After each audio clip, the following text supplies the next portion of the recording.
Me gusta mucho trabajar con filosofía y con música, ¿no? A la vez. Y sobre todo creo que es una forma también de transmitir mensajes o de analizar la situación social y por la que pasamos, si uno trata de observar el mensaje que está oculto o profundo, incluso en los temas más populares o los temas que son más comerciales, como podría ser este tema, ¿no? Que es el tema del verano, etc. Este tema se llama Calma, ¿no? El tema tiene dos versiones. Tiene una versión original en donde el cantante, reggaetonero, rapero, Pedro Capó, hace un análisis y se encuentra con una chica y de golpe encuentra de alguna manera la mujer con la cual quiere estar, ¿no? Y aprovechar el momento, y por eso el estribillo y el tema se llama Calma, ¿no? Y hay una frase que pasa desapercibida o no, que dice apaga la pantalla, ¿no? Y abre una medalla. La pantalla es la pantalla del celular, ¿no? La desconexión de alguna manera que es tan difícil de lograr en un mundo tecnologizado como el nuestro. Y abrir una medalla es abrir una cerveza, ¿no? Y pasemos bien y estemos un rato juntos, pero en la versión que recién pasaba, es decir, el que habla, el que interviene también, se llama Farruko. Farruko es un puertorriqueño, un conocido rapero y reggaetonero, que le agrega unas cosas en el estribillo, ¿no? Y entonces esa calma que de alguna manera se encuentra en el vacaciones, una playa, un hombre, una mujer que se encuentran, se convierte en lo que dice en el estribillo. En el estribillo dice, abramos una medalla, una cerveza, pero tomamos un poco de sangría, un poco de Bob Marley, obviamente no está hablando de un poco de reggae, ¿no? Sino un porro, y un shot de coquito, ¿no? El coquito tiene 52 grados, ¿no? De alcohol. Con lo cual, paradójicamente, lo que ya nos está planteando es otro tipo de calma, ¿no? O más bien de evasión. Si queremos pasar bien, lo único que tenemos que hacer es ir de bar en bar, bebernos todo, drogarnos un poco y tratar de lograr salir o escapar de una sociedad que se nos está convirtiendo en insoportable. Pero claro, es otro tipo de calma el que postula. Obviamente que las dos versiones salieron a la par prácticamente y obviamente que la sociedad cual compró la segunda. La primera era más difícil, ¿no? Encontrar realmente una chica con la cual yo quiero pasar un buen momento y profundo es más difícil que encontrar simplemente en el alcohol, en la droga, etc. una forma de evadirme en una cultura que podemos llamar de la distracción, como dice el cardenal Robert Sara, ¿no? Tal vez hemos tomado ese camino porque ante el vacío existencial lo único que nos queda es distraernos, no pensar, salir y evitar sentir.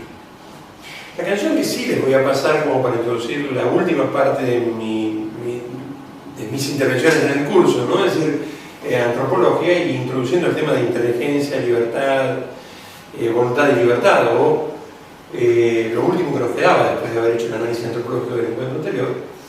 Es una canción que también habla de la calma, pero es otro tipo de calma, y es una canción mucho más dura.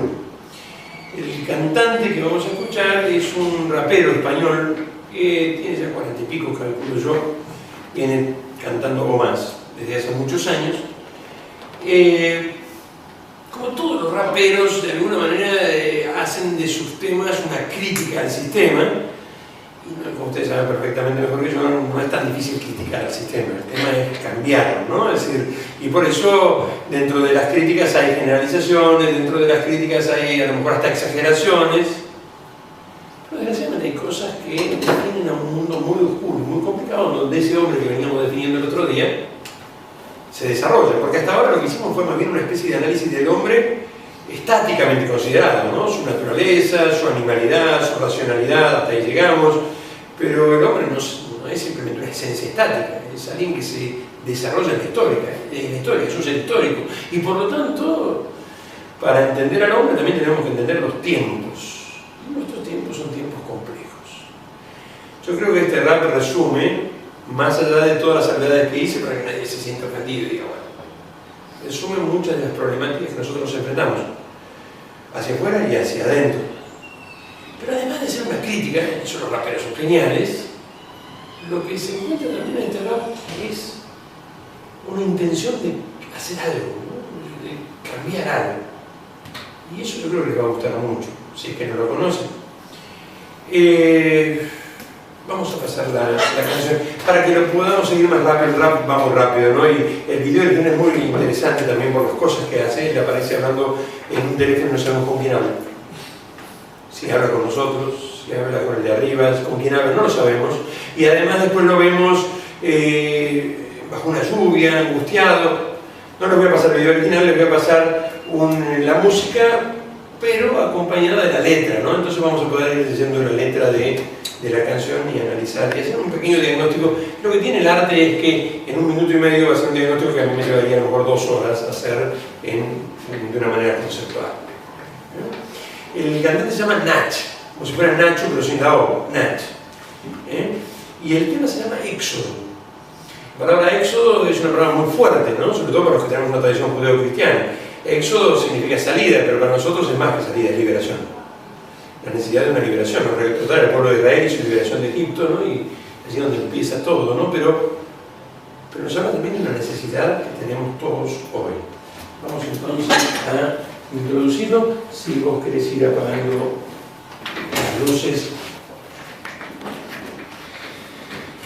Igual va rápido, ¿no? Pero bueno, ustedes lo van a seguir. Son muchas ideas, pero bueno, algunas son tan obvias. Es un tema de hace muy poquito tiempo atrás, del año pasado. Dicen que nadie detiene las horas, que nadie detiene las horas. Dicen que solo eres tú cuando hablas contigo y dialogas a solas. Dicen que solo controlas un 5%, que el resto es destino. Dicen que este universo divino ya tiene trazado el camino. Yo ignoro el planeta, mi mundo pálido, todos con su razón y un látigo. La ignorancia en su punto más álgido.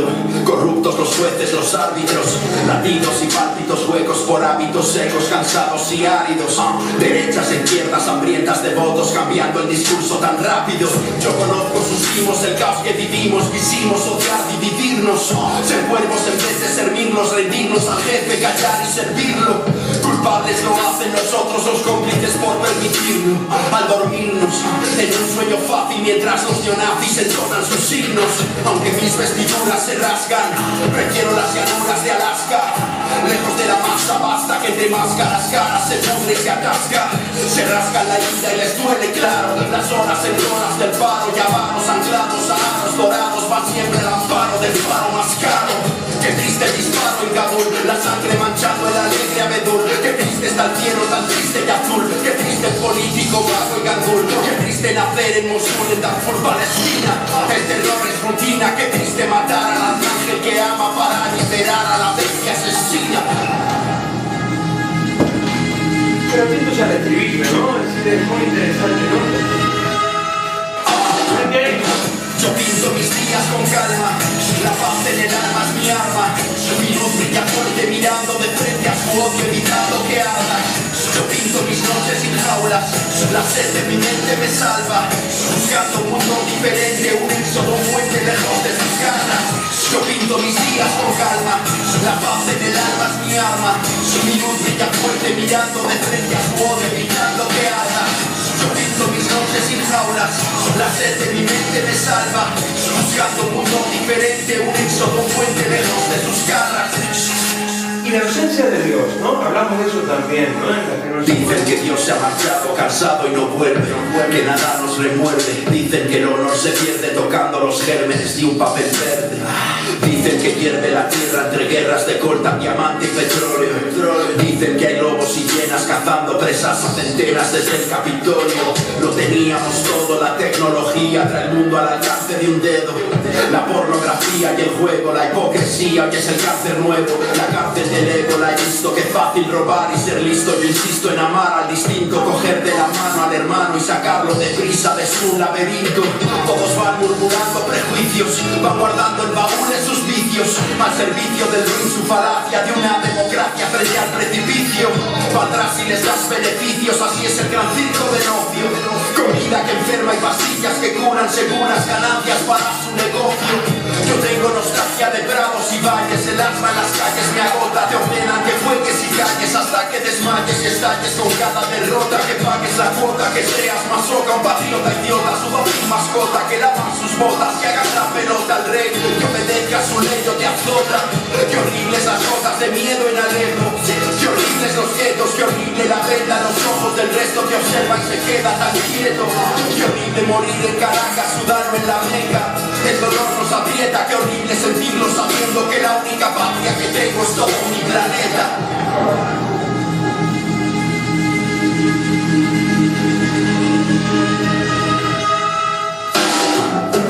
Yo pinto mis días con calma,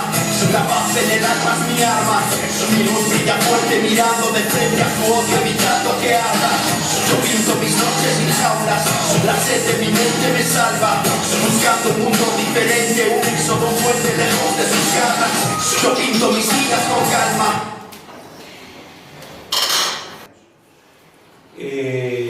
Hay algunas cosas extrañas incluso dentro del video, algunas estamos acostumbrados a críticas, estamos acostumbrados a escuchar, pero algunas cosas extrañas, ¿no? Como la crítica a la pornografía y al juego. Es raro, ¿no? Es decir, que un cantante hable de estas cosas, o que hoy en día hay cosas que son más políticamente correctas criticar, ¿no? Nadie va a dejar de estar de acuerdo cuando se critican los abusos, ¿no? Pero la pornografía y el juego dan muchas platas, ¿no? Con lo cual criticarlas es algo por lo menos extraño. Hay cosas fuertes, pero también, como yo decía, hay, me parece a mí, un espíritu que trasciende la crítica, ¿no? Y está sobre todo concentrado en este estribillo. La calma, ¿se acuerdan de la calma de esa canción que pasábamos recién? Es muy diferente, ¿no? Yo también busco una calma interior, mucho más profunda que la otra.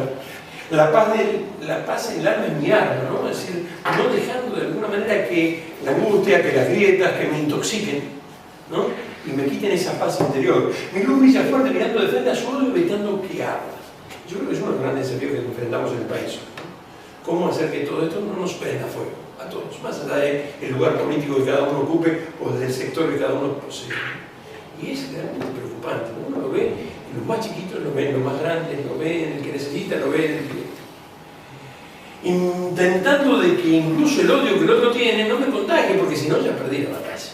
Si yo empiezo a odiar también, todo está perdido. Fíjense cómo sigue y dice: la paz en el alma es mi arma. Mi luz brilla fuerte mirando de frente a su odio, evitando que arda.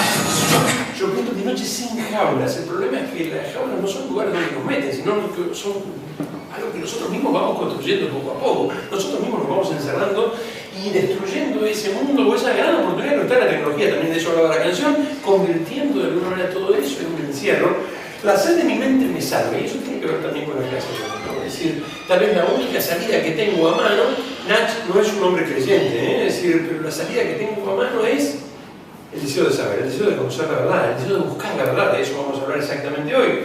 Buscando un mundo diferente, un éxodo, un puente lejos de sus garras. Una liberación, un puente, un encuentro con el otro, más allá de las garras de aquellos que lucran con el odio, lucran con el mal, con la angustia y con la desesperación. Es interesantísimo cuando en un momento dado dice: yo busco amar al distinto, ¿no? Pero eso no implica perder la propia identidad o dejar de pensar lo que yo pienso y estar convencido de lo que yo estoy convencido, ¿no? Y extender la mano y sacar al hermano de su laberinto. Para los que somos cristianos parece que fuera el mismo mensaje de Jesús, dicho por alguien, insisto, ¿no? Como cuenta él mismo, etcétera, etcétera. No es un hombre de fe. Al principio empieza diciendo: dicen que solamente manejamos como un 5% de nuestra existencia, lo demás es destino. Eso es muy discutible, sea o no sea. Él reconoce también que hay una libertad que nosotros tenemos, de eso también vamos a hablar hoy, aunque sea en ese 5%. Sería terrible en los años que pasamos por aquí no utilizarlo para por lo menos intentar paliar algo de este hoy. Sobre todo que no tenemos mucho tiempo. El año pasado, ustedes lo saben mejor que yo, estaban en el centro de la tormenta, ¿no? En el cráter del volcán. Fue un año muy duro. Y este año, muchos somos los que tememos que sea igual o peor, agregándole el año electoral a todo lo demás. Bien, sirve esto como introducción. Más adelante me voy a meter en uno o dos videos más también como ilustración de lo que voy diciendo, ya no canciones, sino videos, pero voy a comenzar ahora retomando un poco desde el otro día con el tema de la inteligencia, voluntad y libertad, o lo que podríamos ahora llamar verdad, libertad y fin último del hombre, ¿no? Ese va a ser el tema del encuentro de hoy. Verdad, libertad y fin último del hombre. Habíamos en la parte antropológica ubicado dentro de los entes, a los entes vivientes, dentro de los entes vivientes al hombre, y al hombre lo habíamos visto con las características de los vegetales: nutrición, crecimiento y reproducción, más la de los animales, conocimientos sensibles, apetitos sensibles y locomoción, más las propias exclusivas, la inteligencia, la voluntad y libertad. Nos faltaba adentrarnos en esa parte que podríamos llamar la racionalidad de ese animal racional, o junco que piensa, como le gustaba definirlo a Pascal, ¿no? El hombre ya debería estar extinto hace mucho tiempo si lo comparamos con animales, porque no tiene ni la fuerza del tigre ni la visión del águila, salvo que a la fuerza del tigre le agreguemos la posibilidad de crear un fusil o quién sabe qué otras armas, o a la mirada del águila un telescopio que se puede inventar, y con el uso de su razón dominar a aquellos para bien, o a veces desgraciadamente para mal, lo precede. Este hombre tiene justamente entonces en su diferencia específica la racionalidad y la inteligencia, y así viene la palabra intus legere, nos permite leer dentro y llegar más allá de lo accidental. ¿Se acuerdan que hablamos de esa flor de la doctrina ilemórfica que nos servía para esquematizarla y llegar a la esencia de las cosas? Por eso el objeto propio de la inteligencia es la verdad, o la esencia de las cosas. ¿Por qué la identifico? Enseguida lo voy a justificar. En tiempos en donde descreemos de la verdad, descreemos de la inteligencia. Y descreer de la inteligencia supone bajar los brazos, abandonar esa sed de la cual habla el cantante. Por otro lado, es decir, la voluntad. Si el acto de la inteligencia es el entender y el objeto es la verdad, la voluntad tiene como acto el querer y el objeto es el bien. Ya decía Santo Tomás que siempre la voluntad tiende al bien, o por lo menos a lo que se me presenta como un bien. Un asesino que mata lo hace pensando en un bien, el dinero que va a cobrar o el quitarse encima a esa persona. Un ladrón que roba va a sacar el dinero y nadie dice que el dinero no sea un bien. Siempre la voluntad tiende al bien. El tema es que a veces lo que a mí se me presenta como un bien objetivamente no lo es, pero eso es para otra charla y en otro momento. Por ahora diríamos que si bien la voluntad siempre tiende al bien, nunca está determinada por ningún bien en concreto. ¿Por qué? Porque tiene un atributo que es la libertad. Frente a los distintos bienes que se me presentan, el hombre tiene algo muy extraño, la capacidad de optar, de elegir entre bienes diferentes. Por eso en la primera parte de la charla nos vamos a concentrar en el tema de la inteligencia y la verdad, y en la segunda vamos a enfrentarnos al tema de la libertad y el fin último del hombre. Y empiezo con el tema de la verdad. Empiezo desde una perspectiva muy clásica. Uno de los objetivos del curso es darles conceptos, ¿no? Es decir, y por ahí es absolutamente necesario y a lo mejor es para muchos, como veíamos y yo veía a medida que los iba conociendo, simplemente un reflejar conceptos que ya tenían o ya tienen. Después lo vamos a aplicar a situaciones más concretas, pero por ahora vayámonos al pensamiento de Santo Tomás y busquemos cuál era la definición que clásicamente teníamos de verdad. De este pensador que, más allá de ser cristiano y doctor de la Iglesia, fue uno de los más grandes filósofos, o el más grande filósofo del medioevo, que siguiendo a Aristóteles llega al tema de la verdad, siguiendo a Aristóteles, y la define como la adecuación entre el intelecto y las cosas. Adequato intellectus et res. Adecuación entre el intelecto y las cosas. Acá hay un pequeño problema que tengo que nombrar, ¿no? Claro, la verdad la define como adecuación entre el intelecto y las cosas, y uno ya está pensando entre el hombre y la realidad, porque cuando hablamos de cosas en el sentido fuerte de la palabra, no cosa viene de res, realidad, adecuación entre el intelecto y la realidad. Pero el primer problema que enfrentamos acá es que para Santo Tomás no hay un solo intelecto, no hay un solo ser que tiene intelecto, hay dos: el hombre y Dios. Uno podría decir, pero esto lo saca de la fe. No, ya se ocupó en la cuestión 2 de la suma teológica Santo Tomás de dar 5 vías, estas algunos lo han visto hace tiempo, para probar la existencia de Dios. Estemos de acuerdo o no, nos convenzan los argumentos o no, Santo Tomás, ya partiendo de una demostración racional de la existencia de Dios, dice: la realidad, res inter duos intellectus constituta est, pues la realidad está constituida, está ubicada entre dos inteligencias: la inteligencia del hombre y la inteligencia de Dios. En el De Veritate, donde habla de este tema, ella da por supuesto que probó la existencia de Dios. Tema que no me voy a meter ahora. Ahora, si hay un intelecto divino creador y hay un intelecto humano contemplador, la realidad está en el medio. Y entonces tenemos que hablar de la verdad en dos sentidos. Ya no podemos hablar de simplemente adecuación entre el intelecto y las cosas. Tenemos que hablar de lo que podemos llamar, ahora desacelero un poquito, verdad lógica y verdad ontológica. Hago muchos gestos porque hoy no le pedí un pizarrón, le pedí el lugar para proyectar. Y entonces por eso trato como de dibujarlos, ¿no? Pero fíjense ustedes que lo que estoy diciendo es que la realidad está entre un intelecto humano y un intelecto divino. Ahora bien, si hablamos de la relación entre el intelecto divino y las cosas, el intelecto divino y las cosas, ¿quién les parece que se tiene que adecuar a quién? ¿Dios a las cosas o las cosas a Dios que las creó? Por lo tanto, ahí tenemos la definición de verdad ontológica. Ontología significa del ser. La definición más profunda de verdad ontológica es adequatio res ad intellectum, la adecuación de las cosas al intelecto creador. En ese sentido, también lo dice Jean-Paul Sartre, el filósofo ateo contemporáneo, y tiene razón. Podríamos imaginarnos a Dios como una especie de artesano, ¿no?, que tiene la idea de un mundo, las razones eternas, dirá San Agustín, y dice quiero que existan.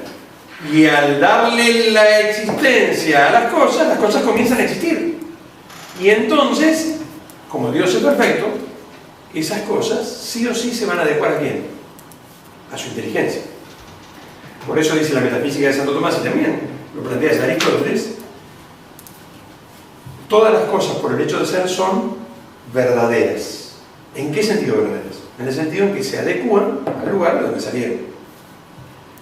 Si supongamos que a mí se me ocurriera ahora hacer artesanías y quisiera hacer un jarrón, tomar un pedazo de arcilla, podría tener una idea maravillosa de un jarrón, pero seguramente después de media hora de trabajar la arcilla lo que verían ustedes sería bastante lamentable. Y podría pasar entonces que lo que yo hice no se adecue a lo que quería hacer. Pero si mi inteligencia es la inteligencia divina, sí o sí todo lo que Dios hace se adecua a lo que Él quería hacer. Ahora bien, entonces podríamos decir que metafísicamente hablando, todas las cosas por el hecho de ser son verdaderas. ¿Qué quiere decir eso? Se adecuan al intelecto de donde salieron. No es el tema central del encuentro de hoy, y por eso lo voy a dejar entre paréntesis. No lo voy a dejar entre paréntesis porque no sea poco importante. La verdad ontológica es el fundamento de la verdad lógica. Pero lo que me interesa en el encuentro de hoy es hablar de la verdad lógica. Es la que está en el campo de batalla hoy. La otra, por ahí ya ni se habla, pero esta sí. ¿Cómo define Santo Tomás la verdad lógica? Ahora estamos hablando de la relación entre el intelecto humano y las cosas. Y entonces podríamos decir que, ¿qué les parece a ustedes? ¿Quién se tendría que adecuar a quién? ¿Las cosas a lo que yo digo o lo que yo digo a lo que las cosas son? Buena pregunta.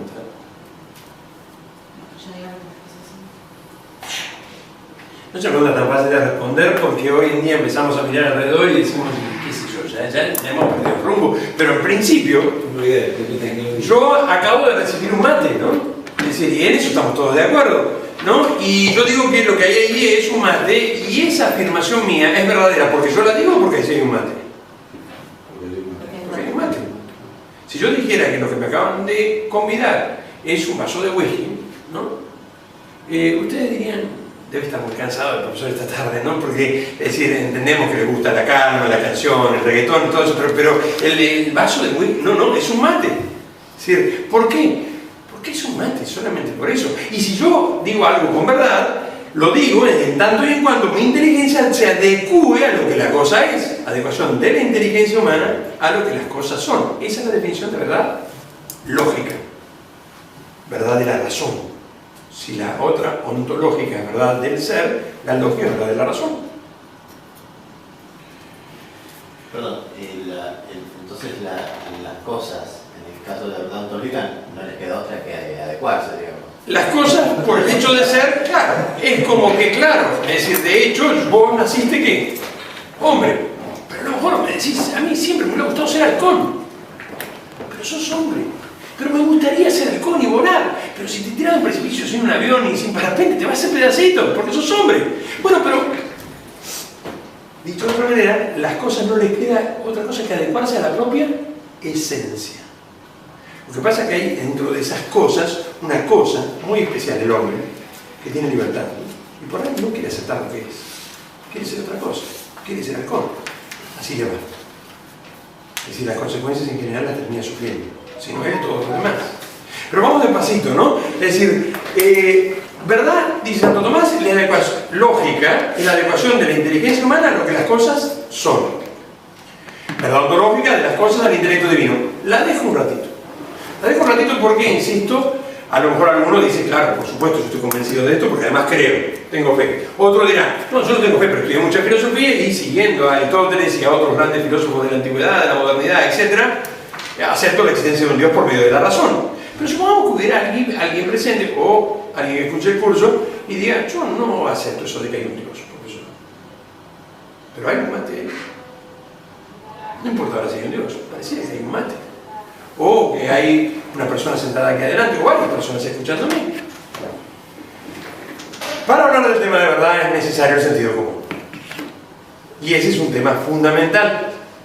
Si la ideologización que cada uno tiene es tan fuerte que le impide utilizar el sentido común que utiliza una persona sencilla o que todos utilizamos para venir a estar de acá, para salir por esta puerta, para llegar a casa y ponernos a cenar, no se puede hablar de la verdad. Y por eso también esto sirve como introducción. Si alguno levanta la mano y dice, yo no sé qué es un mate, estamos perdidos.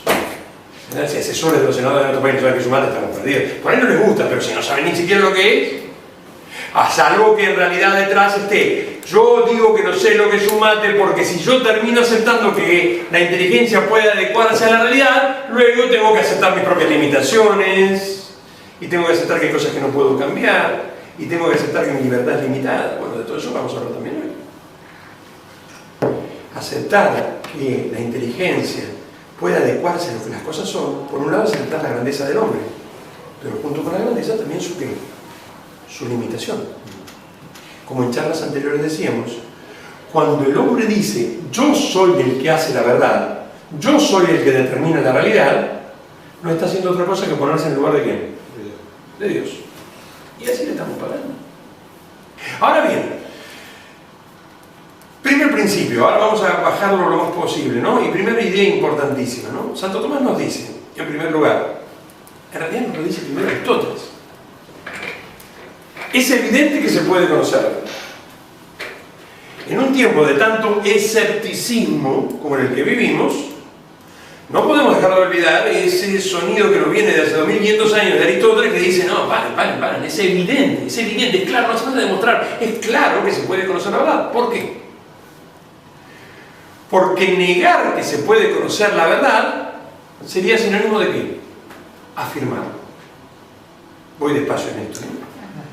Si yo digo, la verdad es la adecuación de la inteligencia a las cosas, y eso es imposible, al decir eso es imposible, estoy diciendo que yo sé que la verdad es que no hay verdad, o que no hay posibilidad de verdad. Y en ese caso, estoy ¿qué? Contradiciendo. Estoy yendo en contra del principio de no contradicción. Lo que pasa es que ustedes me van a decir, hace tanto tiempo que lo abandonamos. Sí, puede ser. Pero es el primer principio de la realidad. Una cosa no puede ser y no ser al mismo tiempo y en el mismo sentido. O yo estoy dando una charla acá o no estoy, no puedo estar en estar. Puede ser que en distintos sentidos esté acá, pero también pensando en qué voy a hacer esta noche. Pero no puede ser que esté físicamente y no esté acá. Y eso es evidente, pero también es evidente que se puede conocer la verdad. No hasta dónde, no hasta cuándo y no cómo. Pero sí que es evidente que se puede conocer la verdad. Porque decir no se puede conocer la verdad es contradictorio. Por lo tanto, es evidente que yo puedo tener, que la inteligencia puede tener un contacto con lo que la cosa es. Por lo menos un contacto. No dije hasta dónde, no dije todo, no digo yo tengo la verdad, sino que puedo conocerla. Hemos perdido la fe en la razón. Ahora bien, intentemos recuperarla utilizando la lógica más vieja, la aristotélica o una de las más viejas. Se puede conocer la verdad. Ahora, por supuesto que no es lo mismo decir que ahí hay un mate a decir otras cosas, ¿no? Es decir, a meternos en problemáticas como las que se meten todos los días ustedes. Obviamente que hay cosas mucho más complejas y que hay que demostrar. Pero también hay que querer encontrar. ¿Se puede conocer la verdad? Sí. ¿La inteligencia puede conocer lo que las cosas son? Sí. De hecho, ustedes lo saben mejor que yo. Cuando terminemos la charla no van a empezar a rebotar contra la pared, van a ir hacia allá. Porque consideran que ¿cuántas verdades hay?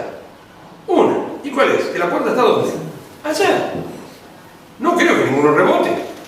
Dicen que Pirrón de Elis, uno de los grandes primeros escépticos, hoy en día yo creo que ha sido superado, pero los grandes primeros escépticos de la historia, se dio cuenta de esto. Entonces, ¿qué dijo? No habló más.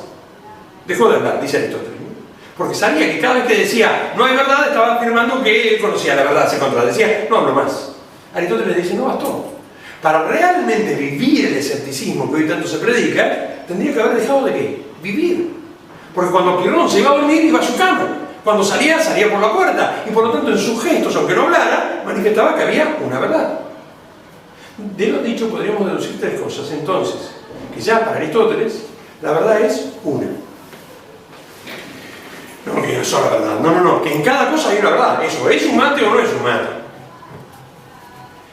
Indudablemente que las opiniones pueden ser muchas. ¿Por qué? Porque puede ser que él no ande bien de la vista, ¿no? Y entonces esté mirando desde muy lejos. Y entonces diga, no, yo sé que eso es una cosa, pero no sé si es un mate. Y haya alguien más lejos todavía que diga, un extranjero que diga, no, eso es un recipiente, es un pote. Y haya alguien que las opiniones sobre una misma cosa pueden ser muchas, pero la verdad es una. Las opiniones son múltiples. Segunda conclusión, la verdad es objetiva. No depende de lo que diga la iglesia, lo que diga... Depende de lo que la cosa es. Entonces, depende del objeto, es objetiva. Las opiniones, ¿cómo son? Subjetivas. Cada uno tiene su propia opinión.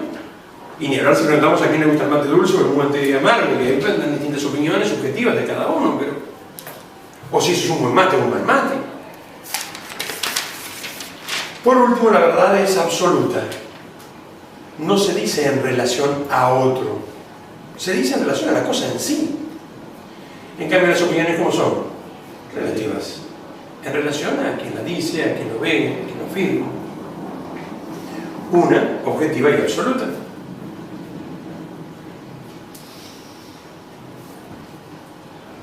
Y ahora entramos en lo que nos pasa hoy. ¿Por qué hay tanto discusión sobre algo que en 5 minutos se puede sintetizar y explicar tan claramente? A veces por un problema terminológico, solo terminológico. Confundimos en el discurso opinión con verdad. Es decir, yo digo, esa es su verdad, o esta es mi verdad, y lo hago como para ser más humilde, ¿no? Y no decir, esta es la verdad, no, esta es mi verdad, para respetarlos a ustedes, y en realidad lo que debería decir, si quiero hablar técnicamente, esa es su opinión, esta es mi opinión, ¿está? Y dialogaremos juntos, y buscaremos la verdad, pero sin querer confundo la terminología. En ese caso no me preocupa, o me preocupa, pero digo, no hay mala intención. Las opiniones están muy bien que sean subjetivas, múltiples, pero, y acá viene el primer problema de hoy, ¿todas las opiniones valen igual? No me respondan porque sé la respuesta que me van a dar. Hago otra pregunta antes de que respondan. ¿Todas las personas que emiten opiniones valen igual? Las personas valen igual, lo que no valen igual son las opiniones. Clarísimo. Es decir, ¿por qué? Porque las personas, más allá de que sus opiniones coincidan o no con la realidad, sean o no acordes a la realidad, sean o no buenas tienen la misma dignidad, por el hecho de que tienen la misma ¿qué? Esencia, naturaleza humana. De eso venimos hablando en el encuentro anterior. Eso no cambia, lo otro es accidental, eso es sustancial. Las opiniones, en cambio, no valen lo mismo. ¿Cuáles valen más? Las que más se acercan ¿a qué? La verdad. A lo que la cosa es, a la verdad. ¿Está? Sé que esto es mucho más complejo y algunos de ustedes lo saben perfectamente, porque una cosa es porque alguno me va a decir, bueno, profesor, lo que usted está diciendo simplemente es que la única verdad es la realidad. Sí, alguien lo dijo ya hace mucho tiempo, pero, ¿a qué le llamamos realidad? Porque si realidad le llamamos a lo fenoménico, a lo que aparece, ahí estamos complicados. A la esencia. Si en realidad le llamamos a la esencia, me siguen con esto, ¿no? Vemos que hoy en día hay una larga distancia entre lo que aparece y lo que debería aparecer. O lo que aparece y la esencia de las cosas. Los ejemplos concretos los van a ver con Ciro y con otros profesores, ¿no? Es decir, todo el tema de ideología de género, etcétera, va a surgir acá. ¿En cuántos sexos hay? Si vamos a lo que aparece, hay montones, o por lo menos géneros. Pero hay montones. Es decir, dicho de otra manera, ¿por qué hay una distancia entre lo que aparece y lo que debería aparecer según su ser? ¿Se acuerdan de la libertad? La libertad, que se puede usar bien o se puede usar mal. A veces se usa bien, a veces mal. Y a veces se genera una distancia entre la esencia de las cosas y lo que hacemos. Lo sabemos, nos pasa también a nosotros. Sabemos que tendríamos que hacer esto para cuidarnos la salud y no lo hacemos, ¿no? Y dormimos 3 horas, ¿no? Y vemos que hay una distancia. Pero libremente elegimos eso, o condicionadamente, pero... Volvamos un poco para atrás. La verdad es una objetiva y absoluta, las opiniones son múltiples, relativas, subjetivas. Las personas que las emiten valen lo mismo y hay que respetarlas más allá de las opiniones que tengan, ¿no? Es decir, más vale, ¿no? Es decir, pero las opiniones valen más aquellas que más se acercan a lo que las cosas son. Entonces está mal discriminar a la persona por su sexo, por su religión, por su color, etcétera, etcétera. Pero no está mal que discriminemos entre las opiniones que emiten las personas. Y tenemos algún parámetro objetivo, las cosas, la realidad. Ahora, ¿cómo llegamos a esa verdad? Y acá viene el problema.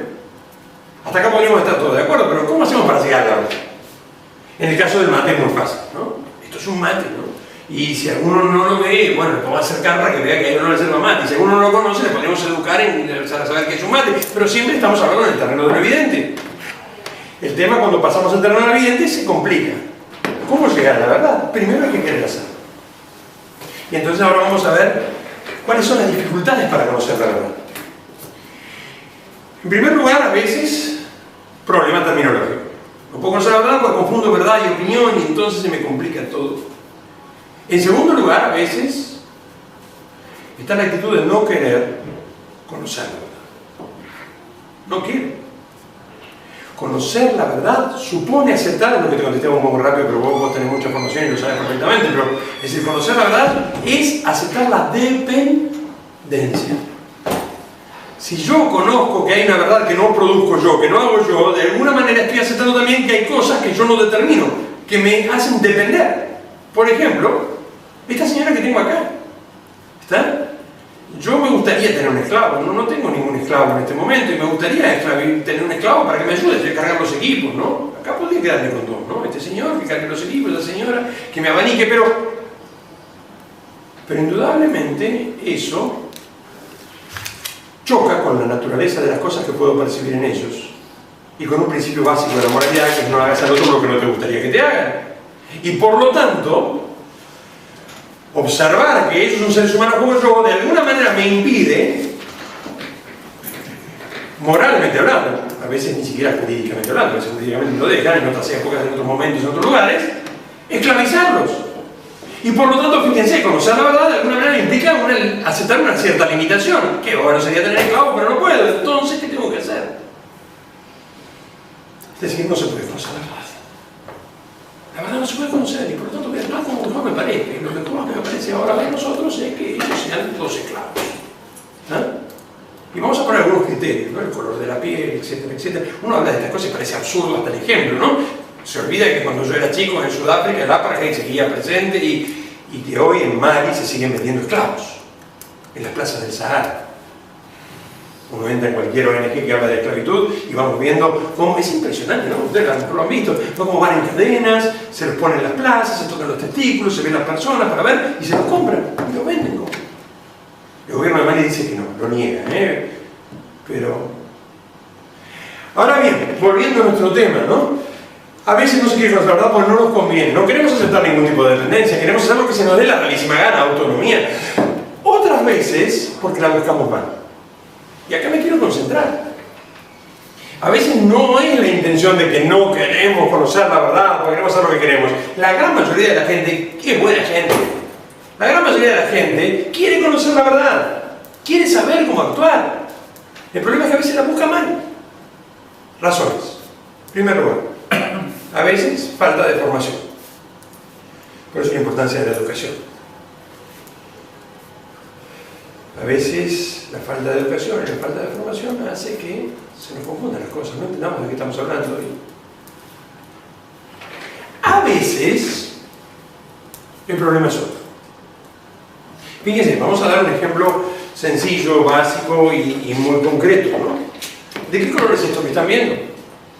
Ahora sí pueden responderme. Celeste, no, no es blanco. Mírenlo bien. ¿Es celeste o es blanco? Es blanco. ¿Ah? Y a tal punto es blanco que si alguno llega a decir que esto es celeste, esta misma tarde va a perder su trabajo. ¿De qué color es? Claro, pero hacen broma, y siempre todo empieza en broma, ¿no? Como dicen, a ver.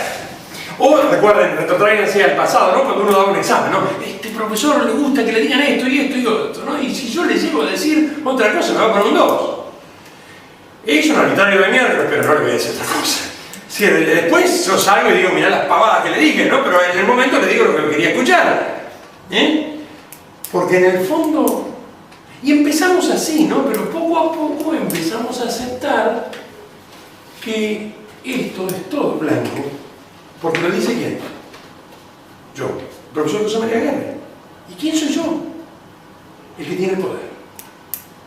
Y por lo tanto, si yo tengo el poder de sacarle su trabajo esta tarde, y ustedes pensaran que esto no es una broma, sino que es en serio, no creo que ninguno dudara de que esto es celeste, pero alguno diría, bueno, este tipo está loco, no sabemos a quién conoce, ¿no? Es decir, a lo mejor los contactos que tiene. Vamos a decirle que es blanco, lo dejamos contento y después salimos y le decimos a Agustín, no lo traigas más, es un tipo loco, pero no va a ser que el tipo nos termine siendo. Dicho de otra manera, la primera falsa forma de acercarnos a la verdad es considerar que la verdad es aquel que tiene el poder. Esto es todo celeste, o esto es todo blanco, o esto es verde, a lunares, porque lo digo yo. ¿Y quién soy yo? El que tiene el poder.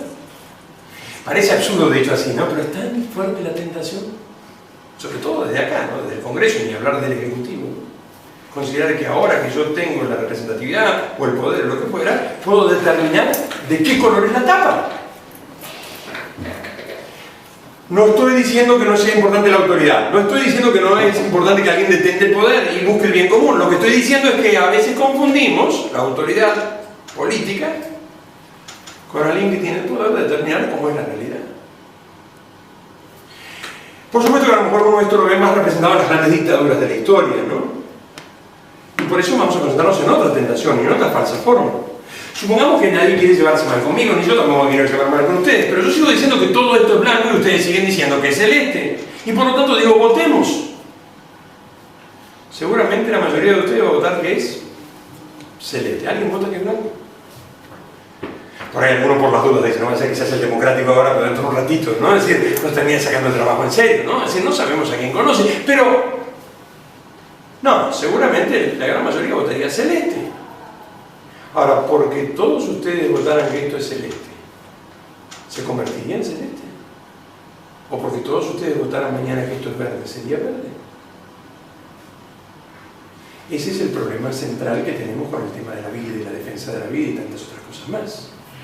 Que la mayoría determine, o mejor dicho, puede determinar la mayoría cuándo comienza la vida, o es la realidad la que lo tiene que hacer. Y el científico que tiene que tratar de descubrirlo. Bueno, profesor, pero a ver, no podemos estar discutiendo tanto y por lo tanto tenemos que llegar y una forma de... A ver, aclaro, ¿no? Aclaro, para que nadie nos malinterprete. Me siento democrático, ¿está? Considero que en las circunstancias actuales en nuestro país, la democracia, con todas las limitaciones que tiene cualquier obra humana, es la mejor forma, es decir, política, de todas formas perfeccionables, pero política que tenemos para gobernar, por muchas ventajas que ustedes conocen igual que yo y que seguramente coinciden si no estarían acá. No me horrorizaría si alguien levanta la mano y diga yo soy monárquico, profesor. Eso que no es la democracia, sino la monarquía, la mejor forma de gobierno. Discutiría, daría razones. Sin embargo, la democracia se corrompe cuando se cree que por mayoría se puede determinar la realidad. Y nuestros senadores y diputados dejan de ejercer el poder que le hemos delegado y van más allá del poder que tienen cuando creen que por mayoría pueden determinar qué está bien y qué está mal, qué es real y qué no lo es. Claro que es importantísimo escuchar a las mayorías acerca de políticas futuras y decir lo mejor para el país es tal cosa, lo mejor es tal otra cosa, tenemos que seguir este rumbo o aquello. Si nos equivocamos, y bueno, se votará a otro, votarán a otros o cambiaremos de forma de pensar. Por eso tiene la ventaja la democracia, además que nos da la oportunidad primero de participar a todos y a su vez también de rectificar el rumbo si las cosas no funcionan. A diferencia de otra forma de gobierno, el rey, por ejemplo, había que... Pero determinar si el aborto es un crimen o no, por ejemplo, no está en el poder de un senador o un diputado, porque no se lo podemos delegar, porque tampoco está en el poder del pueblo, porque está en ¿qué? En la cosa misma. Como tampoco puede determinar si esto es celeste o blanco. El ejemplo por ahí no es tan bueno porque el color es algo convencional, ¿no? Obviamente que sí, pero se entiende de qué estoy hablando. Hoy en día, lo que yo percibo, humildemente se lo digo, ustedes perciben otras cosas y ven mucho más que yo. Yo veo una ventanita así de mis alumnos, ¿no? Con Ciro, hace muchos años damos clases, ¿no? El otro día saqué, creo que son 20.000 alumnos los que pasaron por el aula. Son casi 30 años de dar clases. Pero sin embargo sigue siendo en un país una ventanita así. Ustedes ven una ventana mucho más grande, así lo digo con toda humildad. Percibo que en la juventud no solamente sigue habiendo un descreimiento, gracias a Dios, en las grandes dictaduras, de considerar que la verdad tiene que ser de que el que tiene poder, ¿no? Te sacan corriendo si vos decís eso, sino que también comienza a haber cada vez más un descreimiento de la democracia. Y desgraciadamente eso lleva a una tercera falsa forma, que es la más habitual hoy en día. Mire, el profesor me dice, mis alumnos, no discutamos.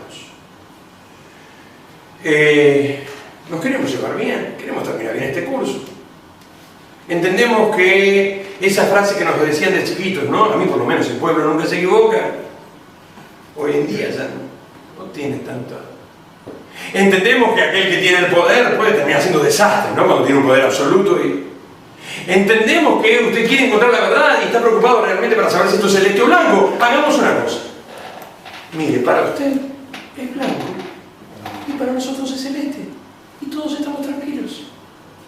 O dicho de otra manera, hemos llegado a los tiempos del relativismo.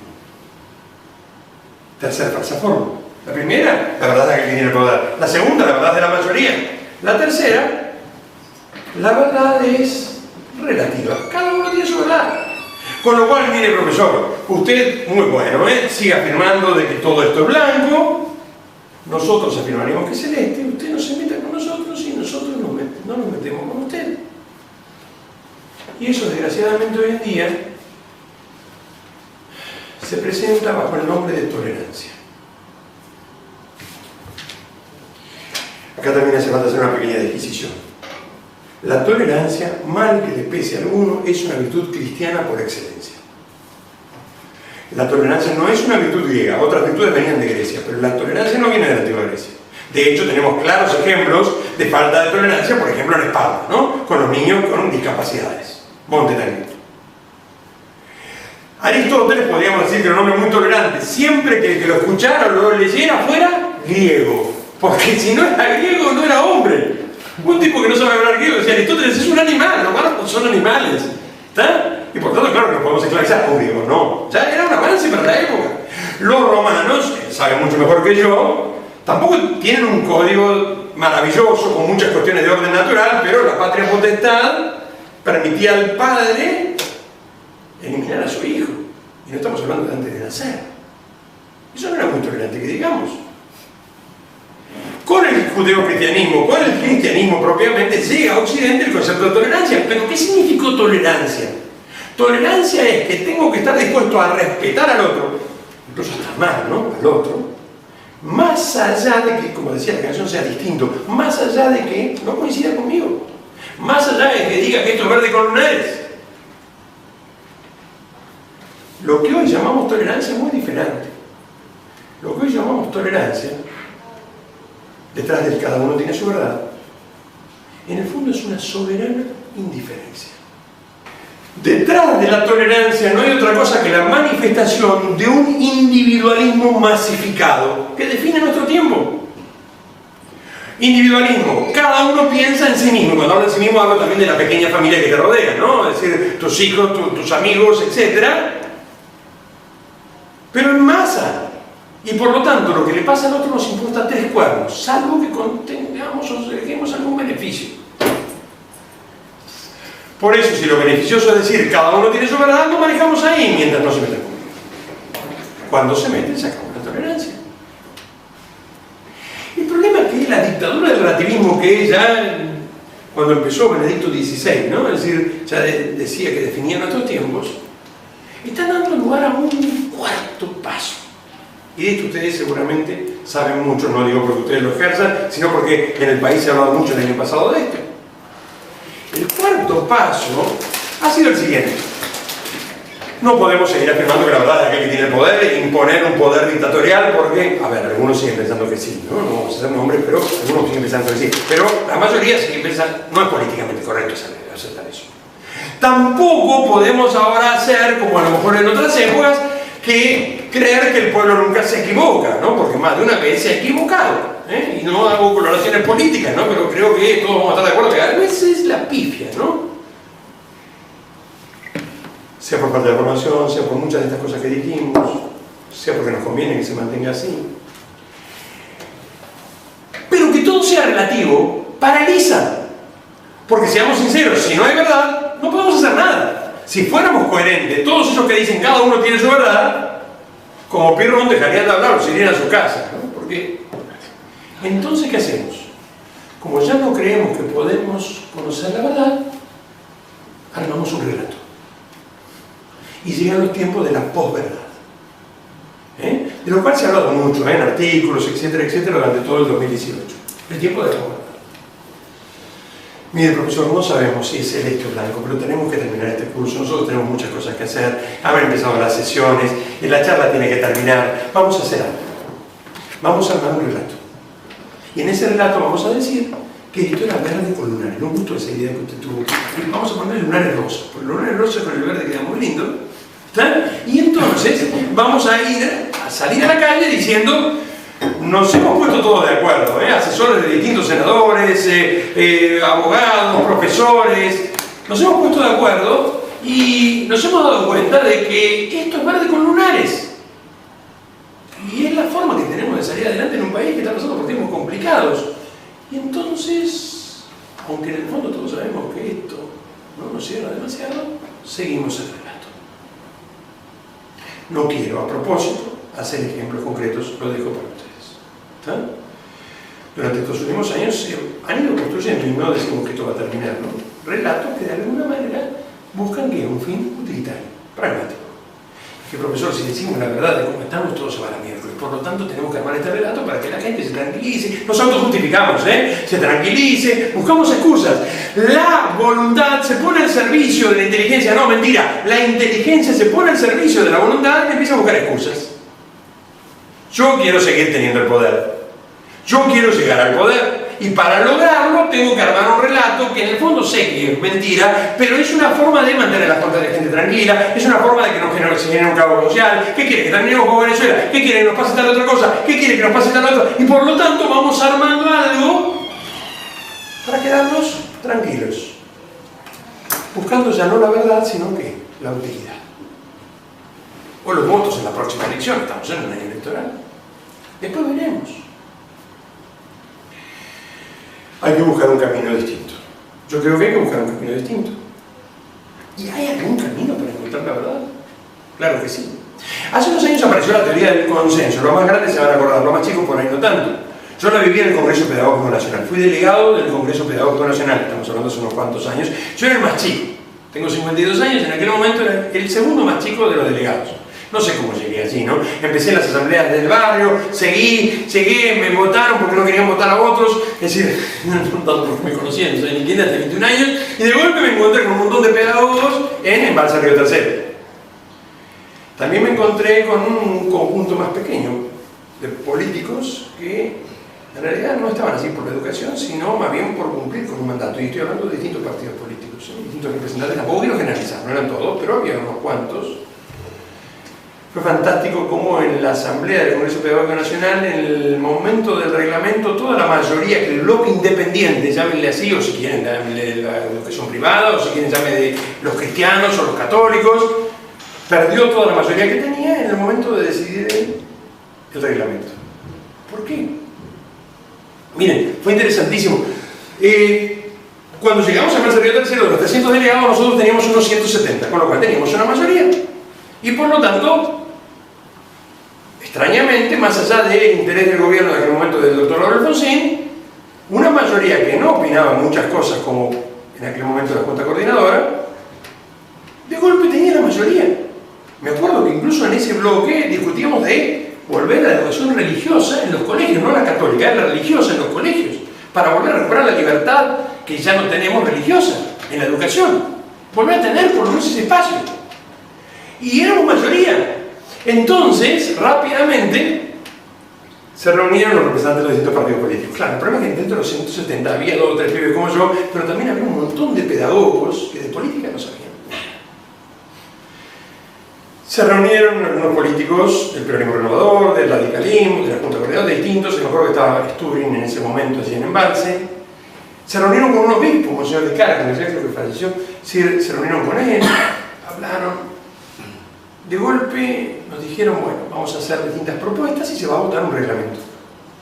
Me acuerdo que a mí, como me tenían como el chequillo, tenía 21 años, me dijeron, unos minutos antes, tenés que decirle a todos los de nuestro bloque independiente que votemos al delegado de Salta, ya no me acuerdo el nombre, pero que va a decir el reglamento que estamos todos de acuerdo.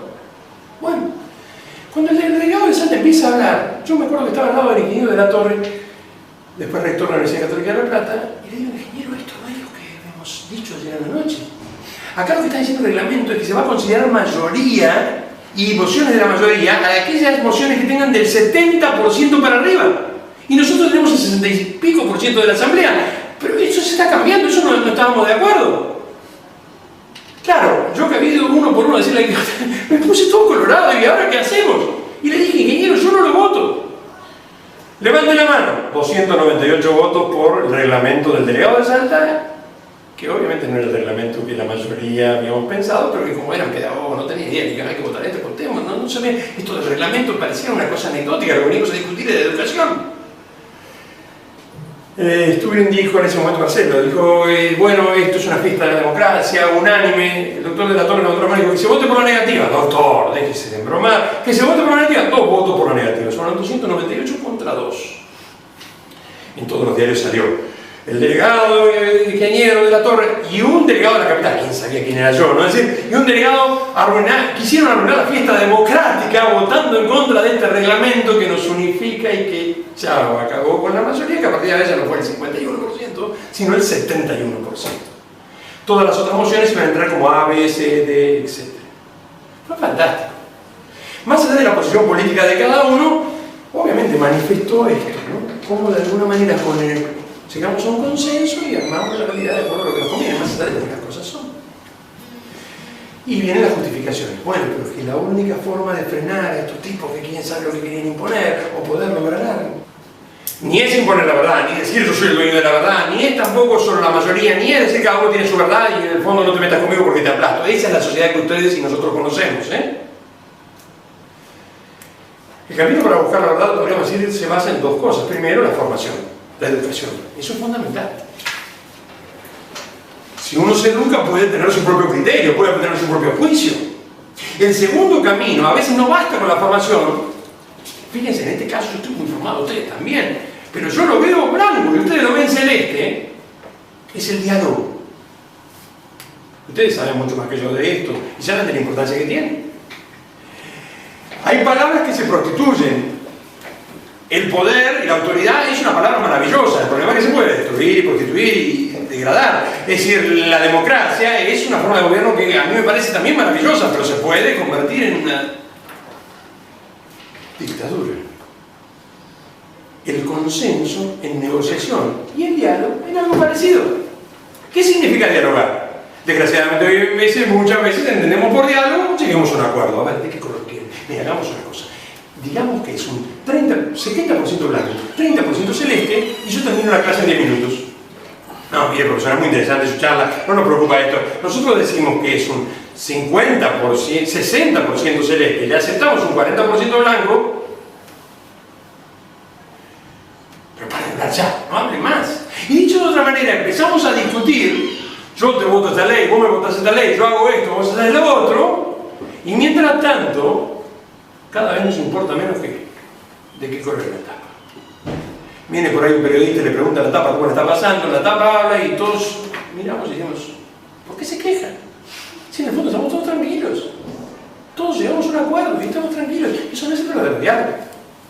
¿Qué significaría el diálogo en el sentido clásico? Un encuentro con el otro, no para hacerme amigo de ustedes, no para que ustedes sean amigos míos, sino para juntos buscar ¿qué?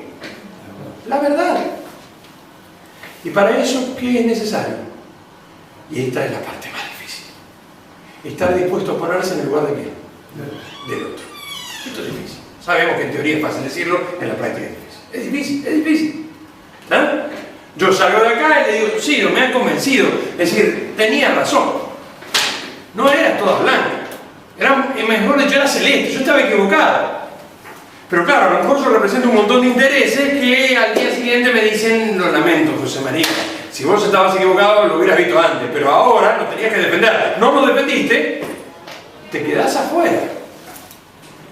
Ponerse en el lugar del otro supone vencer muchos temores. Primero, el temor a que si yo me pongo con ustedes y digo, ay, perdón, no, era que la parte de acá era blanca, ¿vieron? Pero la parte de acá era celeste, tenían razón ustedes. Algunos de ustedes digan, qué buen profesor, ¿no? Se equivoca y lo reconoce. 3 o 4 de ustedes digan, sí, pero se equivoca. Y 2 o 3 de ustedes digan, y ahora cómo le vamos a creer en las otras cosas que nos dicen. Por lo tanto, a veces ponerme en el lugar del otro y cambiar de posición supone perder ¿qué? Credibilidad. Y esperar toda una sociedad que me dice, ven, que se equivocan siempre. No es complejo, es difícil. Ponerse en el lugar del otro tampoco me garantiza que ustedes se van a poner en el lugar mío, ¿no? Porque yo fui un tipo abierto y dije, che, era celeste, la parte blanca era blanca acá, vengan, miren, y ustedes dicen, no, yo no me voy a poner a levantar acá, problema tuyo. Y sin embargo, ponerse en el lugar del otro te permite conocer qué, cómo son las cosas. Y aunque después ya nadie te vote, por lo menos irte de tabla diciendo, yo sé que esto era celeste y que estaba equivocado, pero que la parte de adentro era blanca, ¿no? Que era lo que yo veía, conocer la realidad. Lo que pasa es que eso supone mucha humildad y supone realmente buscar el bien. Ahora entramos en esa última parte.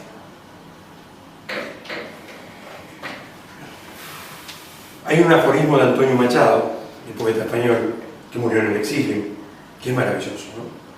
Antonio Machado decía, tu verdad, mi verdad, no, la verdad. La tuya, guárdatela y ven conmigo a buscarla. Ni tu verdad ni mi verdad, ¿no? La tuya, guárdatela. No, y yo tengo la mía, no. Y vamos juntos a buscarla. Con la confianza de que, como dice Santo Tomás, la verdad se impone por sí. Tarde o temprano se impone por sí. A veces tarda mucho, pero se impone por sí. Es cierto que Santo Tomás, vamos a ser realistas, termina la frase diciendo, aquel que la quiere ver. Si no la quiero ver, me encierro, no la veo. Pero algún día terminó sufriendo las consecuencias. Esto con respecto a la verdad, muy rápidamente considerado, pero vamos ahora al tema de la libertad. ¿Se acuerdan que eran 3 ítems, ¿no? Verdad, libertad y fin último del hombre. Voy un poco rápido, pero es por los tiempos, ¿no? Pero voy bien. Vamos a la libertad. ¿Qué es ser libre? Ahora sí, ayúdenme ustedes. Lo primero que les viene a la mente cuando digo libertad es que ser libre es sinónimo de ¿qué? ¿Qué es lo primero que les viene a la mente? Hacer lo que uno quiere. Decidir. Fíjense, ¿no? Es decir, el joven aquí presente es más representante de nuestro tiempo que dice no tener ninguna atadura, hacer lo que uno se le dé la gana. Me gustó la canción de reggaetón que usted puso al principio. Irme a la playa ahora y que se vayan todos a la... No. A ver, pero alguna vez esa idea estuvo presente, ¿no? Volvamos a recordar la Revolución Francesa. 1789, libertad, igualdad y fraternidad. El concepto de libertad es un concepto clásico, pero ya no tenía ningún significado. Ser libre es ser autónomo, hacer la propia ley. Pero a lo largo del tiempo nos empezamos a dar cuenta de que eso no era tan sencillo ni tan agradable. Y a los poquitos años de la Revolución Francesa estaba el reino del terror. Ciudadanos de Francia unidos. Y unos años después estaba Napoleón, ¿no? ¿Se acuerdan?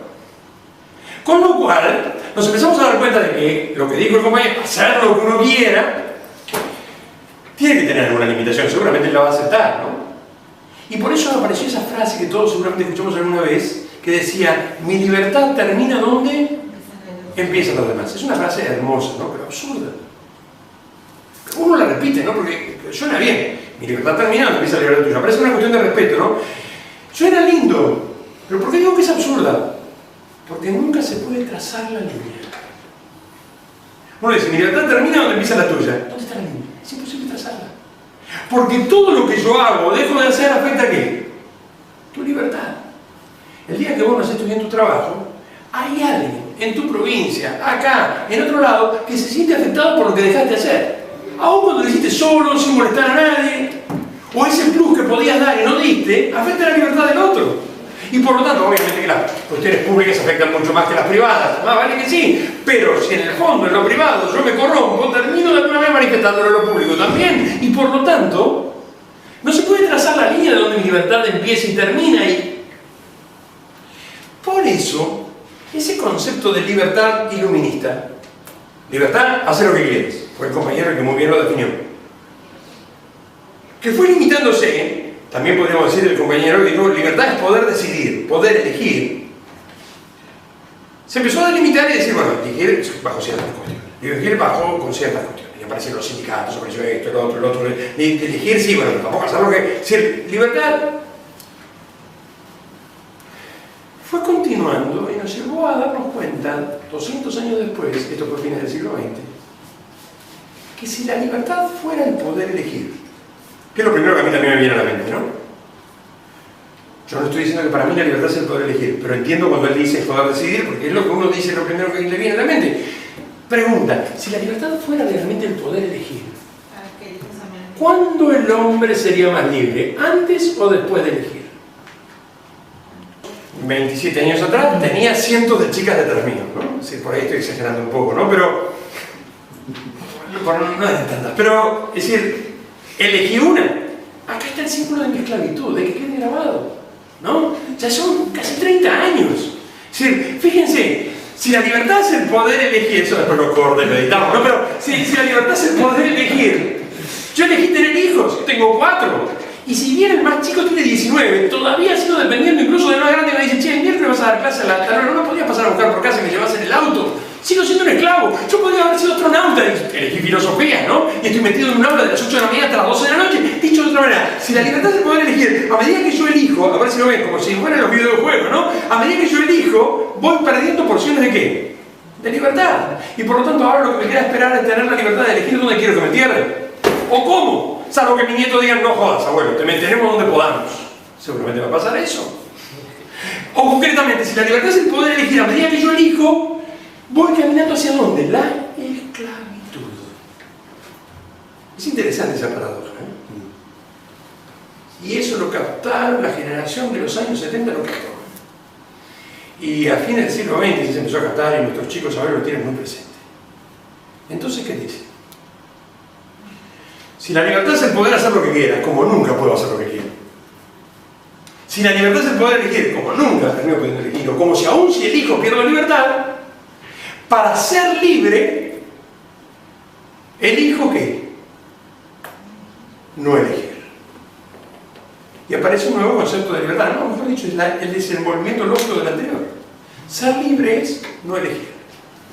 O dicho de otra manera, no me comprometo con nada. No digo me veo solo en mi casa, ¿no? Salgo con una, salgo con otra, ¿no? Pero no me caso con ninguna, ni por broma, porque ¿cómo me voy a comprometer y elegir? Después, ¿quién me dice? Está bien que hay divorcio y todo lo demás, pero ¿quién me quita los problemas que después me vienen? Elijo no elegir. En lo político, cuando se acercan las elecciones me meto en lo político, participo, pero... Yo me acuerdo en el 83, no estaba en la UCA en primer año, 84, en la universidad, vos decías, levante la mano que está en un partido político o movimiento, por ahí algunos están en un partido, están en un movimiento, y el 90% de mi compañía todos levantaban la mano.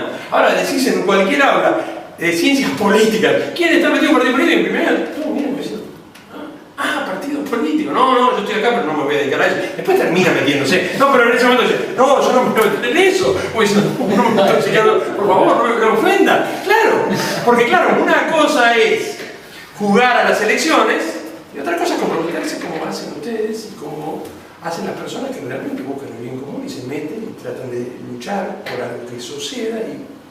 ¿Para qué? Dejate de joder. Si en el fondo todo es manipulación. Si en el fondo el pensamiento es débil, no puede conocer la verdad y nuestra libertad es manipulación. No termina manipulando y por lo tanto elijo no elegir. Claro, el problema es que cuando elijo no elegir también termino de... no me realizo. Tampoco me realizo. Tampoco llevo a nada. Puede ser que sea muy divertido a los 29 años salir con una, salir con otra, salir con otra, ¿no? Pero si no termino eligiendo nunca a nadie, termino perdiendo un montón de cosas que a lo mejor si hubiera encontrado a la persona para mí o es ella para él, hubiera aprendido y vivido de otra manera. Por eso tal vez hace falta volver otra vez a Santo Tomás, o más atrás incluso, y llegar a una vieja definición de libertad. Vamos a ella más despacito. Santo Tomás define la libertad esencial. No estoy hablando ahora de la libertad física, no que uno pierde cuando va a prisión, ni la libertad psicológica que uno pierde ante un problema psiquiátrico grave, sino que estoy hablando de la libertad esencial. Define la libertad no como el poder elegido, sino como la capacidad que el hombre tiene de autodeterminarse. Capacidad que el hombre tiene de autodeterminarse hacia su propio fin. Capacidad que el hombre tiene de autodeterminarse hacia su propio fin. En el fondo es lo que él llama la voluntad subnatura, o la base de eso es la voluntad subnatura, de la cual voy a hablar ahora, la voluntad por naturaleza, o desde la naturaleza. Pero vamos a ver bien en pedacitos esta definición. Capacidad que tiene el hombre de autodeterminarse hacia su propio fin. ¿Qué supone esta definición? Dos o tres cosas. En primer lugar, y acá se conecta con todas las clases anteriores, o charlitas anteriores. Supone en primer lugar que sin elección no hay libertad. Cuidado, ¿no? Una cosa es decirle no es el poder elegido, otra cosa es decir, sí, quieres ser libre, yo elijo por vos. No, no, eso no. Capacidad de autodeterminación. Soy yo el que determina, no es otro. Segundo, supone que el hombre tiene, y esto es clave para el curso una naturaleza dada, una esencia dada. No importa por quién. Esa esencia puede ser dada por Dios o por mi abuelo que fue mono. No es el problema hoy, El problema es que el hombre nació hombre. Si partimos de la base de algunos movimientos, como algunos movimientos feministas que dicen no se nace mujer, se hace.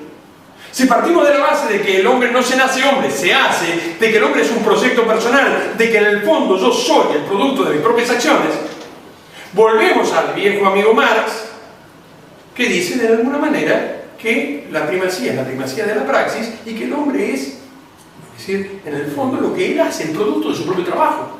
Y por lo tanto yo no tengo una naturaleza dada, yo me hago a mí mismo. O a Sartre que nos dice, como Dios no existe, el hombre no tiene esencia, no tiene naturaleza. Entonces el hombre es pura existencia, hace lo que quiere. Si entonces aceptamos esta definición de libertad, capacidad de determinarse el propio fin, en primer lugar tenemos que aceptar, primero, que el hombre tiene una naturaleza dada, no me importa ahora por quién, por Dios o por quien fuera, pero tiene una naturaleza dada, yo nací hombre. Segundo, que en esa esencia o naturaleza hay marcada una tendencia a un fin último. Esto no es tan extraño. Aristóteles dice, todos los agentes obran movidos por un fin. Todo lo que hacemos lo hacemos buscando un fin. Y creo que sí. Él se extendió hacia allí, hacia la galletita, porque tenía hambre, tenía ganas de comer una galletita. Y entonces, el movimiento de su brazo tuvo un fin a la galletita. Imagínense si yo me hubiera dado cuenta 2 segundos antes y se lo hubiera apartado, ¿no? Yo me hubiera sentido sorprendido. Dice, ¿qué está haciendo? ¿Por qué me saca la galletita? O dicho de otra manera, no, porque pensé simplemente que vos se tirabas la mano porque te gusta hacerlo. Sería absurdo. Uno siempre obra buscando un fin. Si mis ojos tienen como fin observar las cosas y mis pies sostener mi caminar y mis manos tomar las cosas, no es extraño pensar que el hombre por naturaleza también tiene una tendencia a un fin último. Capacidad que tiene el hombre de autodeterminarse en su propio fin. No dice hacia cualquier parte va a ser cualquier fin, dice hacia su propio fin. Por naturaleza. De la naturaleza humana ya hablamos mucho. Inteligencia, voluntad, libertad, conocimiento sensible, apetito, lo que fuera. Entonces ahora veamos cuál es el fin último del hombre. Si el hombre fuera solo un animal, ¿cuál sería su fin último? Reproducirse y multiplicar la especie. Punto. Y por lo tanto, si alguno de ustedes no tenía la posibilidad, no ha tenido la suerte de hacerlo, qué pena, no pudo hacer. ¿Está? Qué lástima, porque en el fondo el fin último del hombre, como el de un animal, sería nutrirse, crecer, reproducirse y conservar la especie, punto. Pero lo que define al hombre en tanto hombre, decíamos hoy, no es su animalidad, sino su racionalidad. Y por lo tanto, si queremos encontrar el fin último del hombre, lo deberíamos encontrar en la inteligencia y en la voluntad. Ahora, ¿cuál será el fin último de la inteligencia? Conocer la verdad. Entonces vamos a darle distintos nombres al fin último del hombre. Primer nombre que le podemos dar: la verdad. Alcanzar la verdad, conocer la verdad. No me digan si eso se puede o no, no se me adelante. Yo sé que con muchas de estas cosas ustedes ya las saben y se me están adelantando, pero hagamos la deducción lógica. La voluntad era el querer el bien. Por lo tanto, también podemos decir que el fin último del hombre es alcanzar, poseer el bien, la verdad y el bien. O dicho de otra manera, ser un hombre perfecto. Esto es complicado, ¿no? Es como ser un hombre perfecto, cuidado, ¿no? Perfecto no significa ser Dios, ni ser infinito. Perfecto significa acorde a la propia ¿qué? Naturaleza. Ahora, ¿en dónde el hombre alcanza la perfección? En la verdad y en el bien. ¿Me siguen hasta acá, no? Ahora bien, ¿cómo llamaron los filósofos griegos, los romanos, los medievales, y seguimos llamando muchos hoy, a la verdad y el bien? ¿Por qué? Porque ustedes saben perfectamente como yo que no basta al hombre conocer algunas verdades. Algunos de ustedes dicen, ya está, listo, ya está, no conozco más. No, todos queremos conocer, no digo estudiar, pero conocer más. Y todos no nos basta con algunos bienes, ¿o sí? Algunos están conformes con lo que tienen, con lo que es. Por ahí con lo que tiene alguno de ustedes me dicen, con esto me basta, pero con lo que somos, no, si no, no estaría sentado acá. Siempre uno busca tener más o ser más. Pareciera que en esta vida nunca nos alcanza ni la verdad ni el bien. O dicho de otra manera, pareciera que el hombre es un ser finito o infinito. Finito, que busca una verdad y un bien ¿de qué tipo? Infinitos. Los filósofos desde Anaxágoras en adelante llamaron a esa verdad del bien infinitos Dios. Por eso podríamos decir que el fin último del hombre es alcanzar a Dios. Así empieza la ética de Nicómaco, ¿no? Todos los seres buscan a Dios. De alguna manera consciente, otros no, pero... Profesor, pare, pero otra vez, no, si igual en Aristóteles, no estoy metido en el ámbito de la fe. Ahora bien, acá se plantean 3 o 4 cuestiones. La primera, entonces, profesor, si el fin último del hombre es Dios y Dios no existe, la respuesta es, estamos jodidos. Por naturaleza el hombre aspira a una verdad y a un bien infinitos que es imposible de alcanzar, y por lo tanto el hombre, dice Sartre, es una pasión inútil. Desea alcanzar algo que jamás va a poder obtener, y por lo tanto lo que queda en esta vida es la náusea. Bueno, profesor, no nos convence, pero le concedemos que existe un Dios. Si existiera por lo menos ese Dios, ¿cómo lo alcanza? Porque supongamos que entonces hay un Dios y es el fin último del hombre. La palabra Dios molesta hoy en día, ¿no? A muchos, o sea, a otros no, siempre a muchos les molesta. Yo me acuerdo de un alumno del profesor de Ciencias Sagradas que el primer año me dijo, profesor, por favor, cada vez que habla de Aristóteles, ¿podría evitar la palabra Dios? No, ¿por qué lo llama así? Pero no puede llamarlo el primer motor, me deja más tranquilo, ¿no? Claro, él era ateo, ¿no? Y entonces le molestaba que hablara de Dios. Zeus, Dios viene de Zeus, y Zeus viene de Zeus, ¿no? Es decir, ¿qué querés que te diga? Él hablaba de Dios. Pero más allá de que pongamos a Dios o no, verdad infinita, bien infinito, Dios o como quieran llamarlo, si eso existe, ¿cómo lo alcanzamos? Primero, en esta vida, ¿podemos? Es imposible. No podemos, no llegamos. ¿Alguno de ustedes puede poseer el bien infinito hoy? No. Y la verdad infinita tampoco. Por lo tanto, o el hombre es un ser trascendente, que está abierto en más allá, o estamos jodidos. Tenemos por naturaleza algo que nos supere y por lo tanto la angustia es lo propio y la autodestrucción. Alguno va a decir, mire que vamos por ese camino, ¿no? Pero claro, sí que... Si hay un Dios y hay una vida eterna, ¿se resolvió el problema? No, porque el profesor ahora no puede abandonar la lógica aristotélica. Y usted nos dijo hace un rato que íbamos a seguir la misma. ¿Y el hombre cómo dijo que era? ¿Un ser finito o infinito? Finito. ¿Y el fin del último del hombre?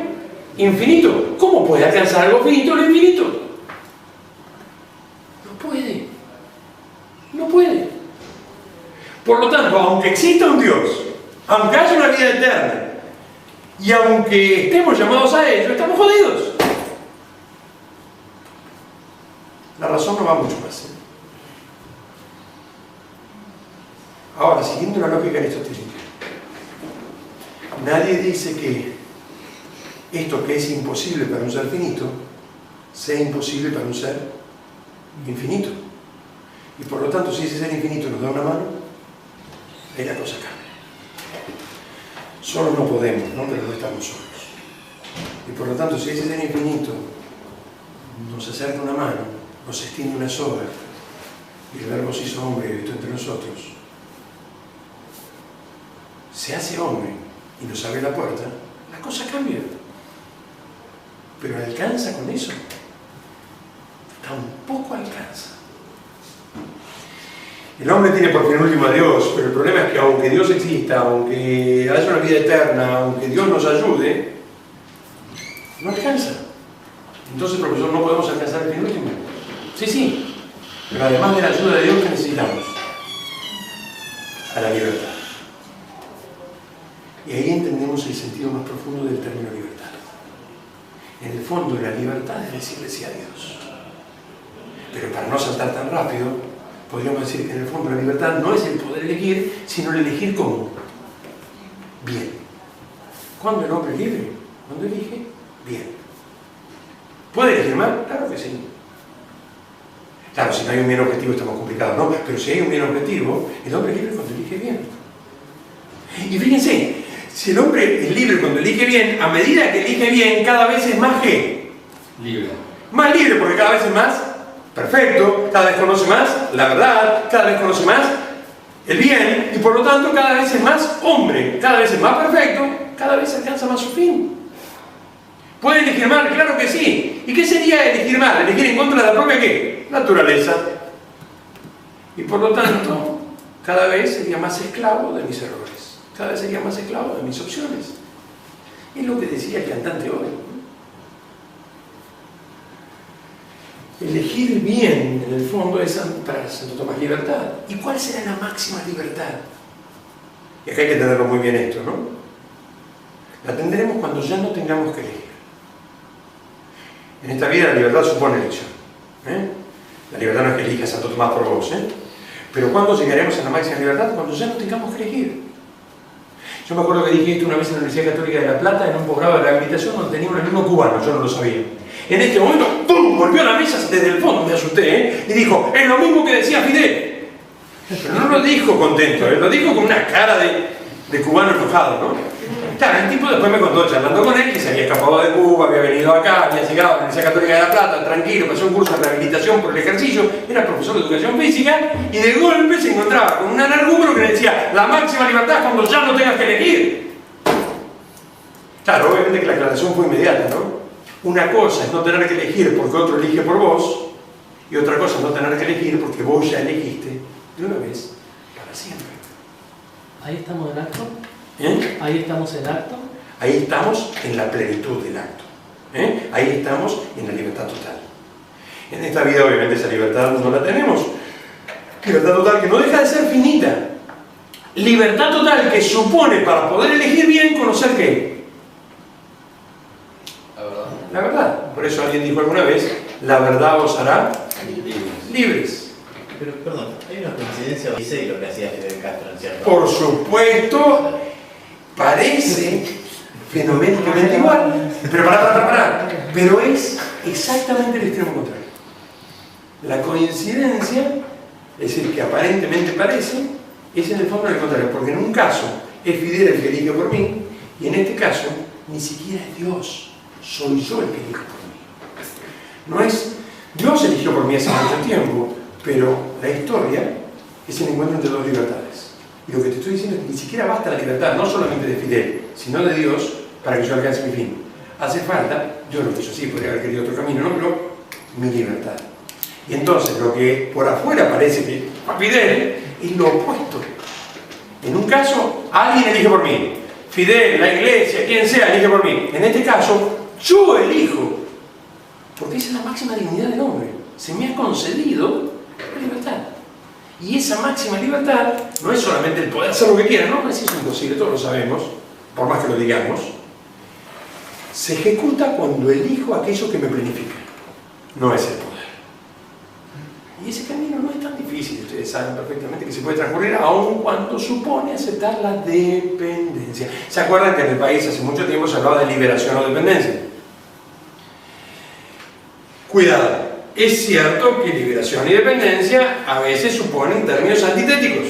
Y es cierto que para tener una verdadera liberación necesitamos una independencia económica. Si dependemos de otro país, otro gobierno, no tenemos obviamente verdadera libertad y soberanía. Y es cierto que la verdadera liberación supone una independencia política. Si vamos a ser gobernados desde afuera, oye, una independencia cultural, más difícil todavía, ¿no? Es decir, si siempre estamos mirando hacia afuera. Pero sería erróneo considerar liberación y dependencia como dos términos antitéticos de manera absoluta. ¿Por qué? Porque la verdadera liberación se funda en una dependencia. ¿A quién? A lo propio, a la propia nación, a las propias raíces, a la propia tradición, a lo que realmente somos. Si no conocemos eso, indudablemente vamos a ser manejados, manipulados y no tenemos libertad. Y ante la frustración decimos que cada uno haga lo que quiera. Si en cambio reconocemos lo propio, ser dependientes de lo que somos nos hace verdaderamente libres. Voy a pasar dos videitos muy cortos, pero que exponen un poquito esto sintéticamente y ya voy terminando, y después respondo las preguntas que ustedes me quieran hacer o intervención que quieran tener, ¿no? Pero se entendió la diferencia entre Fidel y lo que planteo, ¿no? Aun cuando pareciera que encuentro entre dos libertades. El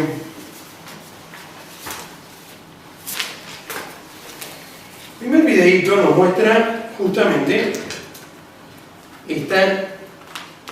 estas dos formas de entender la libertad, ¿no? Es un videíto que tiene unos añitos, no muchos, pero que es muy clarito, ¿no? Para mostrarnos estas dos formas de entender la libertad. Fíjense. Apunta a qué es la libertad. Y tiene 4 o 5 frases que son fantásticas.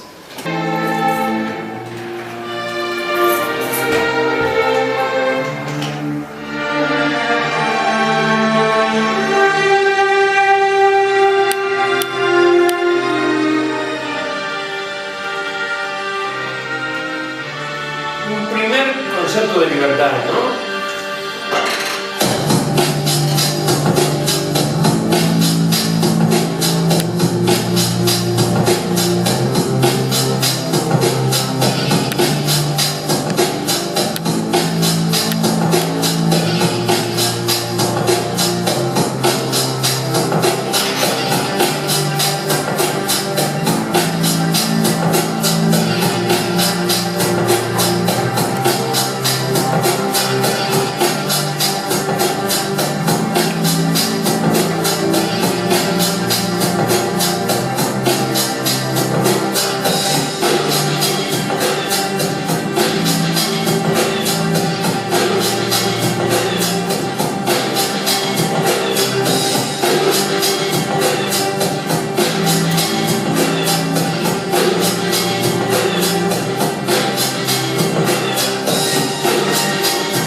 Las consecuencias, esa libertad absoluta que no cierra con un ser finito, ¿no? Esa libertad de autonomía, hacer la propia ley. Aquí nos terminó conduciendo, Siglo XX, Auschwitz, Nagasaki, Hiroshima, guerras mundiales, hambre, injusticia, muerte, cárcel. Jaulas. La jaula interior, fíjense que buena la imagen de esta niña, con todos los problemas que seguramente tiene, su familia, abusos, etc. La cárcel exterior. Un primer concepto de libertad. Pero frente a eso, otra visión de la libertad. Sintetizada en un conjunto de valores, pero en 3 o 4 frases fundamentales. En primer lugar, no somos verdaderamente libres si no buscamos el bien y evitamos el mal. Y en el fondo de nuestro corazón no es tan difícil, a la altura de los principios, diferenciar. En segundo lugar, implica conocerse, abrirse al propio misterio. El conócete a ti mismo con el que empezó la historia de la filosofía de Sócrates.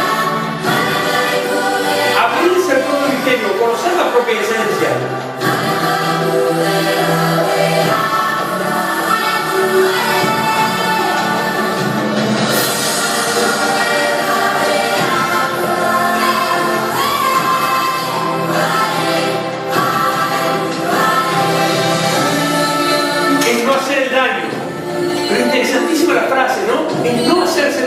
Porque cuando lastimamos, terminamos lastimándonos también a nosotros mismos.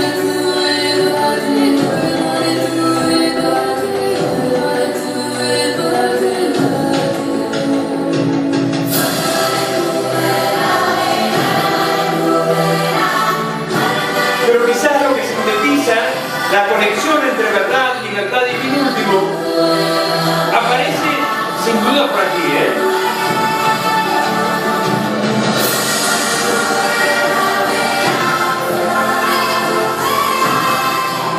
En el fondo, ser libre, ¿qué supone?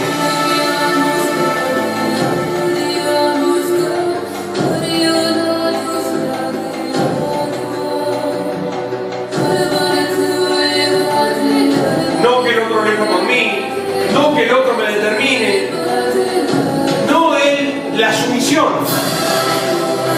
sino ser fiel a la verdad.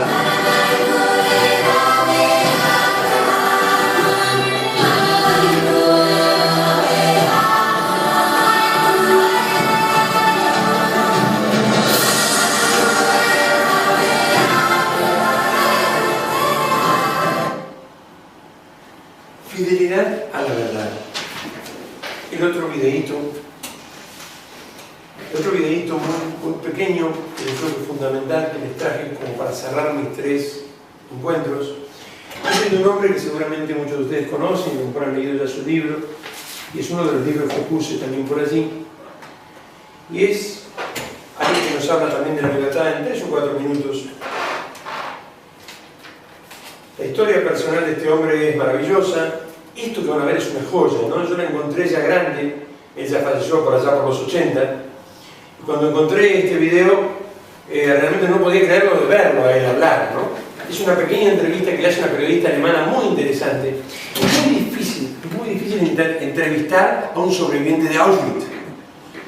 Y esta periodista alemana, ya por los 70, le hace una entrevista antes de que él falleciera, increíble, porque le mete el dedo en la llaga. Le dice todo lo que ninguno de nosotros seguramente nos animaríamos a decirle.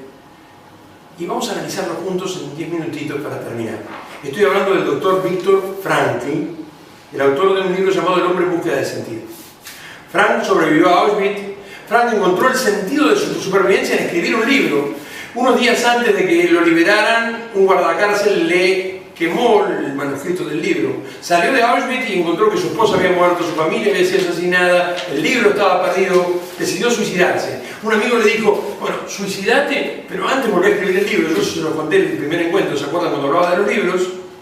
Y Frank reescribió este libro, en base a lo cual acá aparece algo acerca de la libertad. Termino entonces con este videito que vamos a ver juntos en 5 minutitos. Doctor Frank, primera pregunta, ¿cuál es la diferencia entre las personas que ante un problema se hunden y aquellas personas que ante un problema pareciera que crecen? Vamos a ver lo que él contesta. Difference between people who are able to pick themselves up, get over life's problems, and those who are not. The decisive factor is the decision, the freedom of choice, the freedom to come up with a decision. It should be, I would like to become this way or another, in spite of conditions that should only see. Por supuesto que hay algo que completa él que yo no llegué a decir. Nuestra libertad es finita, es limitada, por lo tanto está llena de condicionamientos. Todos estamos condicionados. Sin embargo, fíjense, a pesar de las condiciones que solo parecen determinar mi comportamiento, el hombre es libre. Y vamos a dar los ejemplos que él da, obviamente. To fully determine my behavior. I wish to act freely as a responsible being, which is a human being. I wish to act in accord with heredity and environment, owing what I become to them, but also if need be in spite of the worst conditions. This is exactly what you could watch and witness under severe, extreme conditions of strength, of stress, or of tragic conditions. Just think of people living for several years under the worst conditions of prisoner of war camp. There is a whole body of of psychiatric literature about that, or for that matter, in concentration camps. And this is what should be acknowledged. People are free, and if you watch or study the lives of... Es decir, las personas son libres, pero si uno analiza a las personas como hoy en día no la pintan, bajo el nombre de ciencia, que en el fondo no lo es, se encuentra con otra cosa, se encuentra con un hombre cosificado, materializado, reducido a algo manipulable, se encuentra con un hombre que descree de la libertad. Fíjense lo que dice. Such people in just a detached, down to earth, strictly empirical, scientific way and fashion.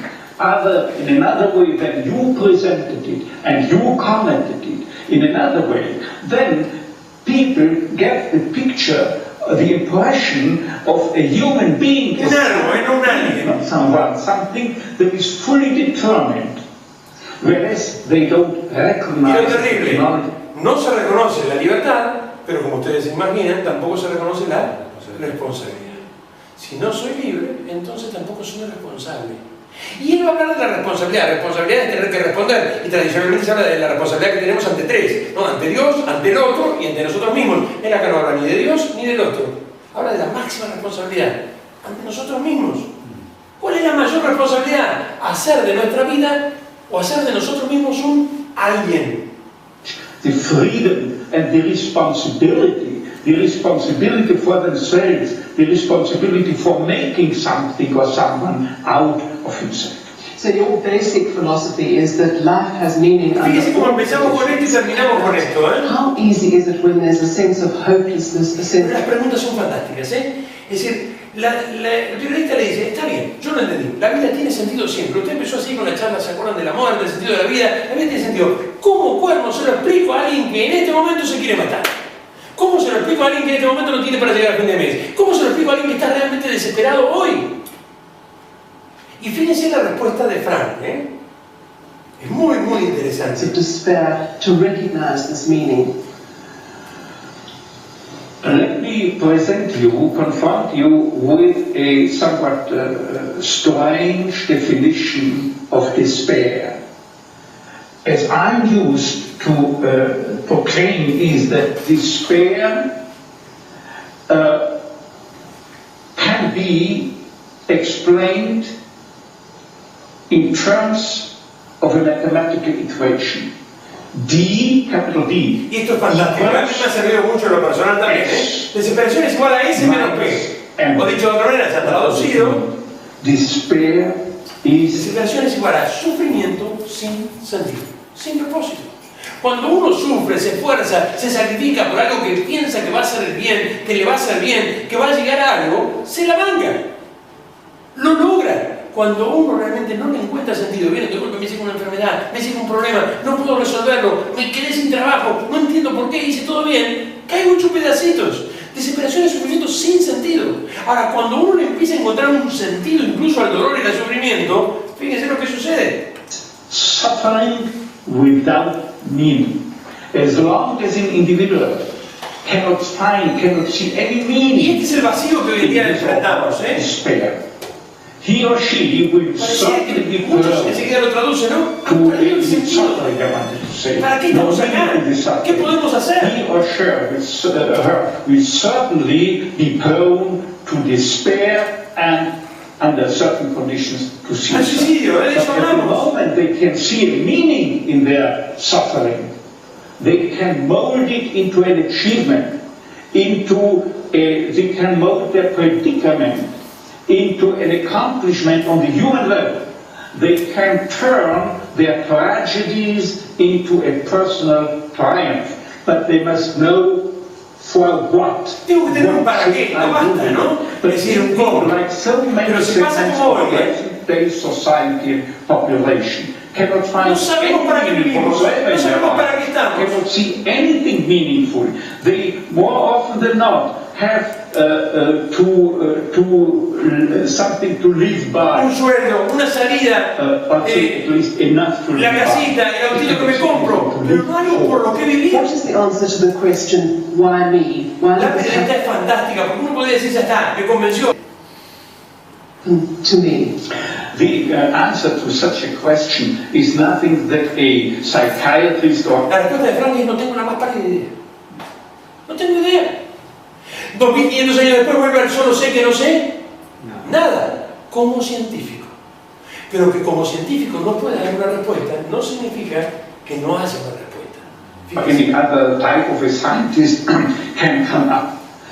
But Sartre de nuevo, volvemos a la primera charla. the opinion Yo no coincido con of Sartre, who said we have to accept and to shoulder courageously, heroically, the absolute meaninglessness of our lives. But what I think is rather that what we have to accept is the incapacity of una cosa es conocer la verdad y otra es comprenderla toda, incapacidad de reconocer el sentido supremo en términos puramente intelectuales. In intellectual or merely rational terms. This is the only thing we have to accept. But still, we may believe in an ultimate meaning. But to lead someone, say a patient, to eat the way for him to such a belief, to faith, is of course not the business or job to be carried out. Fantásticamente lo que Kierkegaard llamaría el salto hacia la fe lo plantea Frank diciendo, pero podemos creer, podemos creer. Uno podría decir que acá se termina todo. Viene la última pregunta, la periodista le dice, ¿es verdad lo que me está contando? Es como si alguno después de estos 3 encuentros me dijera, profesor, ¿usted cree realmente lo que nos acaba de decir? ¿Somos realmente libres? No pedimos nacer, seguramente no vamos a pedir salir, nos van a sacar cuando sea el momento. Y tenemos libertad. Y ahora sí, la respuesta es fantástica. Of a psychiatrist, but rather by a theologian. Tell me, to what extent Somos do you libres, en feel we serio. have Tenemos opciones, en choices serio. in things that befall us? Our freedom is a finite freedom, a limited freedom. That is to say, a human being is never fully free from conditions, be they of biological or psychological or sociological kind. But the ultimate Pero freedom siempre tenemos una libertad suprema, una libertad que nadie nos puede quitar. Frente a los momentos duros que nos toca vivir, frente al sinsentido que nos rodea, frente al vacío, ¿cuál es la libertad que nadie nos puede quitar? La libertad de conciencia. qué actitud voy a tomar frente a lo que me toca enfrentar. Voy a dejar que esa enfermedad me hunda, voy a dejar que ese sin trabajo me destruya, voy a dejar que ese problema me haga pedacitos, o me voy a levantar ante lo que me toca suceder.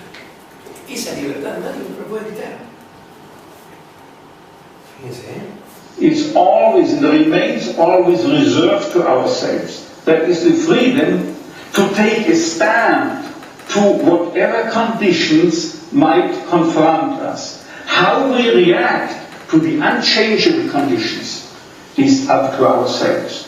In other words, if we cannot change a situation, we have always the last freedom to change our attitude to that situation. Dr. Frankel, give me an example of meaning that can be taken out of a situation of despair. I once received a letter from a young Texan student who told me his own story. At the age of 17 years, he had an accident when indulging to his diving sport. And from that time on, he was paralyzed from the neck down. And he wrote to me, I broke my neck, but it did not break me. I am at present helpless, and this handicap will remain with myself apparently forever. But I have not given up my studies. I went, because of my own helplessness, to help other people. I want to become a psychologist, to help others. And I'm sure, he wrote to me, that my suffering will add an essential contribution to my ability to understand others and to help other people.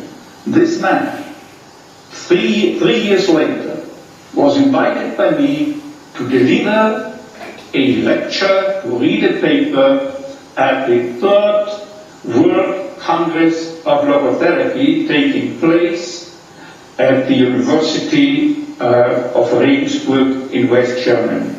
He was brought in and with his wheelchair by a plane from Texas to West Germany and delivered a lecture under the title The Defiant Power of the Human Spirit. And the last sentence read, I know that this is true because that man was me. Como decía, la historia es el encuentro entre esas dos libertades del hombre y de Dios, que se manifiesta no solamente en el destino trascendente, sino en el hacer este mundo mucho más humano, más justo y más acorde a la voluntad del Creador. Muchísimas gracias por la atención. Dudas, preguntas, aclaraciones, cualquier otra aclaración. No quiero abusar de su tiempo tampoco.